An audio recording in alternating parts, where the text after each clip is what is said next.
The movie opens with an elderly and intoxicated man named Pfluger digging up a grave that has some religious markings. He seems to be performing a ritual of some sorts. After a while, Pfluger manages to retrieve a person's skull from the grave, which suddenly releases white smoke and knocks him back. As he wakes from the ground, Pfluger laughs, as if his mission is completed. The scene then shifts to a teenager named Kelly who is shopping at a convenience store. Here, we get to know that Kelly has a habit of chewing peepers, and due to this, his classmates call him Trash Can to bully him. While he is going through the items, he meets his childhood friend and crush, Dominique, but hesitates to talk to her. Outside the store, Kelly is confronted by his school bullies, Nelson, Tony, Reed, and Brad. They make fun of him for eating strange things like paper and styrofoam. Just as they're bothering him, Dominique steps in and urges them to stop. This angers the bullies even more, and they push Kelly's face into a trash bin. Fortunately, the store owner intervenes, stopping the bullies and chasing them away. After this, Dominique offers Kelly a ride to the school. However, her friend Sarah, who owns the car, refuses to let him in, mentioning that she does not want her car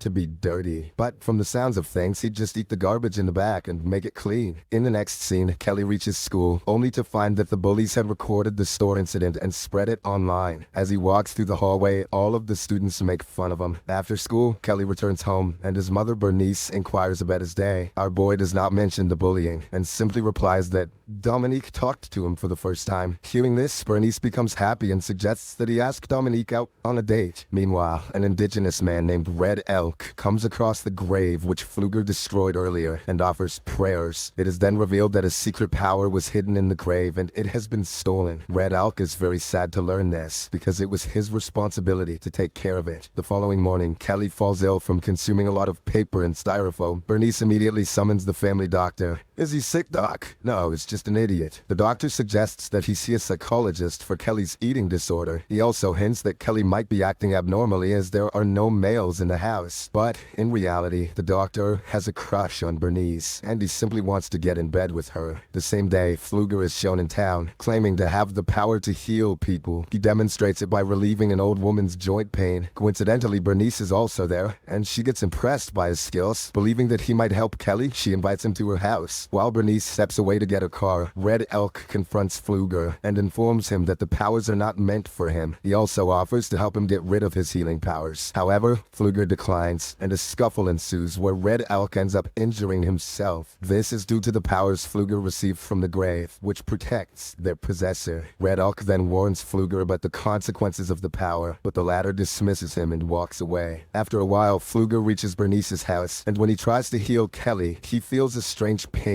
and quickly pulls his hand away. He then excuses himself to the bathroom and consumes a special drug before attempting again. Unfortunately, when he tries again, he accidentally burns Kelly's chest with his cigarette and collapses to the floor, dying on the spot. Strangely, as Pfluger dies, Kelly's condition improves, and he stands up, feeling quite energetic. Soon, the police arrive at the scene and take away Pfluger's body. They conclude that the old man simply died of a cardiac arrest. Next, Kelly notices that the burn on his chest is miraculously healed, and he has gone through some physical changes as well. It becomes clear that Pfluger's healing powers have been transferred to Kelly. The next day, Kelly accidentally cuts his finger while repairing his bike, but something amazing occurs. The wound heals itself and instantly disappears. He tries to tell his mom about it, but she doesn't believe him. His dick has also grown 3 sizes, but he can't go telling mom about that now, can he? On his way to school, he meets Dominique and Sarah, who are astonished to see him looking so much healthier. After they leave, Nelson's brother Reed approaches Kelly and starts hitting him for no reason. Surprisingly, as he punches Kelly in the stomach, Reed feels the pain, while our boy remains unharmed. Reed even tries to hurt Kelly with a wooden block, but it doesn't work, and he ends up injuring himself. Understanding that he can't defeat this new version of Kelly, Reed then runs away with bruises on his face. Later that evening, Gus, Reed's father and the football coach at school, visits Kelly's house to find out what happened to his son. Kelly explains that Reed came to hit him, but got hurt himself. Gus, of course, does not believe in this and argues with Bernice. However, Bernice urges Gus to leave and closes the door in his face. Eventually, after he leaves, Kelly confides in his mom about his ability to transfer pain, ensuring that no one can hurt them again. He proves this by withstanding the heat of a cigarette lighter, which does no harm to his palm. The following day in class, Kelly's imagination runs wild as he finds Dominique's hairband and envisions himself and her getting intimate. He also begins thinking of Sarah in a threesome encounter. Oof. Soon he'll find out if he can transfer the pain of rejection. Surprisingly, the sensations start affecting Dominique and Sarah. In real life, both of the girls feel strange sensations in their bodies, leading to unexpected reactions. Sarah even screams in the light in the classroom. Later, at a night party, Nelson behaves inappropriately by picking up Dominique without her consent. This angers Kelly, so he confronts Nelson and urges him to put Dominique down. But as the boys are about to clash, Gus steps in and separates them. He then confronts Kelly and mentions that one day he will surely find out the power he possesses and to destroy it. After the party is over, while everyone is on their way home, Brad and his friends come across Kelly, who was riding his bike. Because of the previous incident, they are still angry and attempt to push him off the road with their car. Unfortunately, Brad loses control and hits Kelly with the car, running it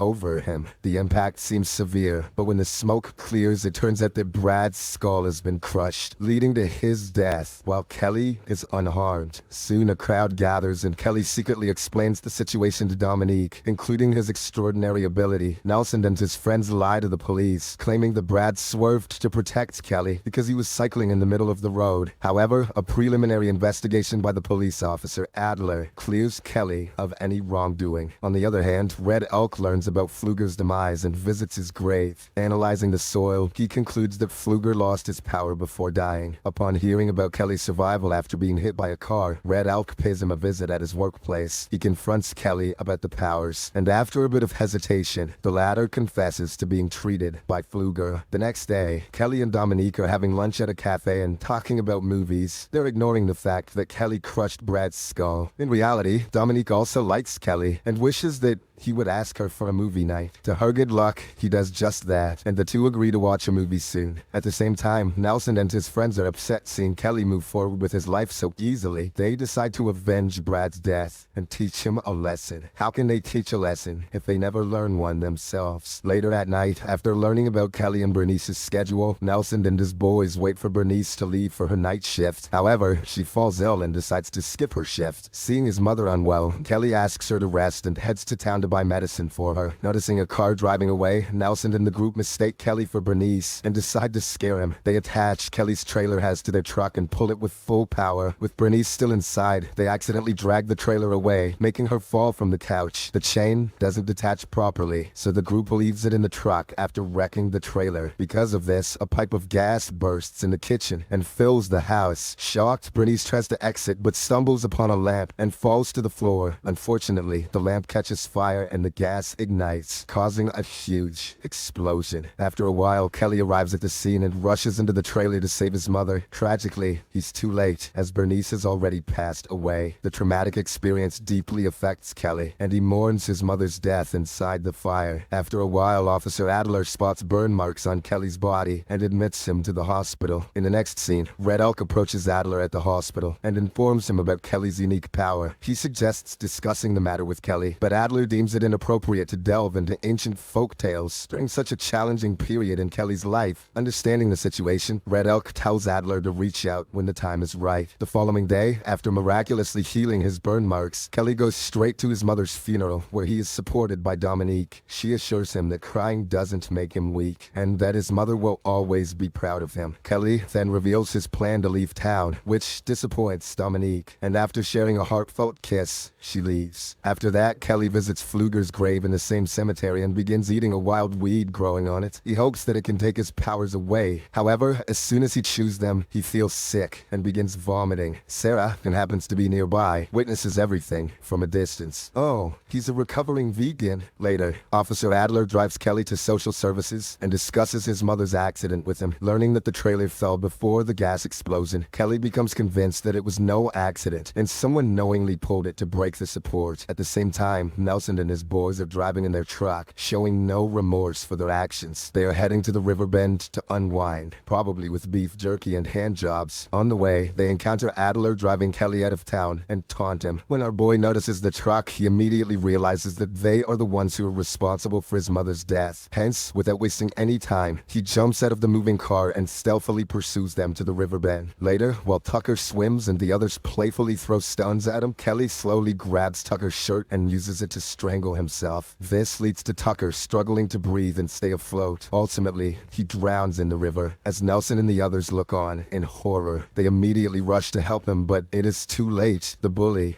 has died. Kelly then arrogantly reveals himself as being responsible for Tucker's death. He attempts to grab Nelson's shirt, but just then, Officer Adler arrives at the scene. Kelly quickly runs away to avoid any trouble, and the bullies try their best to explain what happened. However, Adler finds the story hard to believe, and he instead starts suspecting them of their friend's murder. That night, Kelly meets Dominique and admits his plan to avenge his mother's death. However, she suggests that getting Nelson and the others to confess is better than resorting to violence. Kelly also agrees to her words, even though it's too late, he already killed one of them, and they share a close moment together. The next day, Kelly purposely provokes one of the bullies, Tony, in chemistry class, hoping to make him confess to Bernice's murder. At first, the bully controls himself, but when Kelly makes fun of his girlfriend Sarah, he loses his cool and throws acid at Kelly. Unfortunately, because of his powers, Tony ends up burning himself and dies on the spot. These bullies are so dumb it hurts me, witnessing all of it. Dominique gets enraged at Kelly, compelling him to leave. At night, a grieving Sarah meets Nelson, and they conspire to avenge Tony's death. Here, she informs him about a vine from the cemetery that made Kelly vomit. Together, they then head to the graveyard to retrieve it, and use it as a weapon against Kelly. The next day, Gus takes his sons to football practice, where Adler notices the chain used by the bullies on Gus's truck. He questions Nelson and Reed about it, but they deny having any information. Just then, Kelly arrives at the practice ground with an electric drill, wearing a piece of Nelson's clothing. He then threatens to harm himself until Nelson confesses his crimes. However, the bully is prepared, and he has brought weed juice from the cemetery. As Kelly starts drilling, Nelson sprays the weed juice on him, stopping his progress for a moment. Adler pleads with Kelly to stop, but he drills his knees, hurting Nelson until he confesses. Right then, Dominique arrives, convincing Kelly to halt the action. Amidst the chaos, Gus steals his gun from Adler, and in a fit of rage, shoots Kelly. To his bad luck, he and Nelson get shot in return, and the two die on the ground. Darwin's got his work cut out for him. After the incident, Dominique convinces Kelly to give up his powers and return to normal. Adler also decides to help Kelly and takes them and Red Elk to Pfluger Cemetery, where a ritual is performed. They dig the ancient grave, and Red Elk mentions that Kelly needs to die to release the powers. Hearing this, Kelly attempts to flee, but a police officer shoots him, accidentally shooting Dominique and himself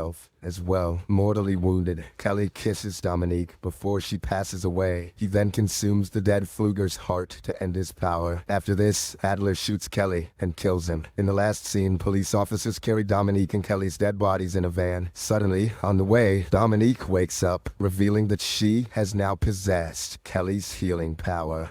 Subscribe for more videos like this. Turn on notifications and leave a like to help the channel out. Thank you for watching.